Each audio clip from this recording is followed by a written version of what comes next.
Kerala Congress Joseph വിഭാഗം മുതിർന്ന നേതാവ് തോമസ് ഉണ്ണിയാടനെ മന്ത്രിയാക്കാത്തതിൽ അനുയായികൾക്കിടയിൽ അതൃപ്തി. തെരഞ്ഞെടുപ്പ് വിജയത്തിന് ശേഷം മന്ത്രിസ്ഥാനം പ്രതീക്ഷിച്ചിരുന്നതായി തോമസ് ഉണ്ണിയാടൻ വ്യക്തമാക്കിയിരുന്നു. എന്നാൽ സീനിയോറിറ്റി പോലും പരിഗണിക്കാതെയാണ് ഉണ്ണിയാടനെ മന്ത്രിമാരുടെ പട്ടികയിൽ നിന്നും ഒഴിവാക്കിയത്. ചീഫ് വിപ്പ് സ്ഥാനം പ്രതീക്ഷിച്ചിരുന്നുവെങ്കിലും ആദ്യമായി നിയമസഭയിലെത്തുന്ന പി.ജെ. ജോസഫിന്റെ മകൻ അബു ജോൺ ജോസഫിനെ ചീഫ് വിപ്പായി നിയമിക്കുവാൻ പി.ജെ. ജോസഫ് മുഖ്യമന്ത്രി വി.ഡി. സതീശന് കത്ത് നൽകുകയായിരുന്നു.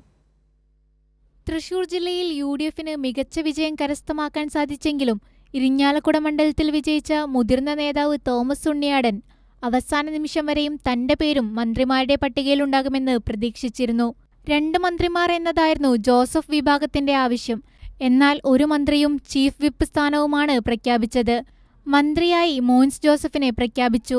എക്കാലത്തും യു.ഡി.എഫിനൊപ്പം നിലനിന്ന മുതിർന്ന നേതാവായിരുന്നിട്ടും തോമസ് ഉണ്ണിയാടനെ മന്ത്രിസ്ഥാനത്തേക്ക് പരിഗണിക്കാതിരുന്നത് അനുയായികൾക്കിടയിലും അതൃപ്തി സൃഷ്ടിച്ചു.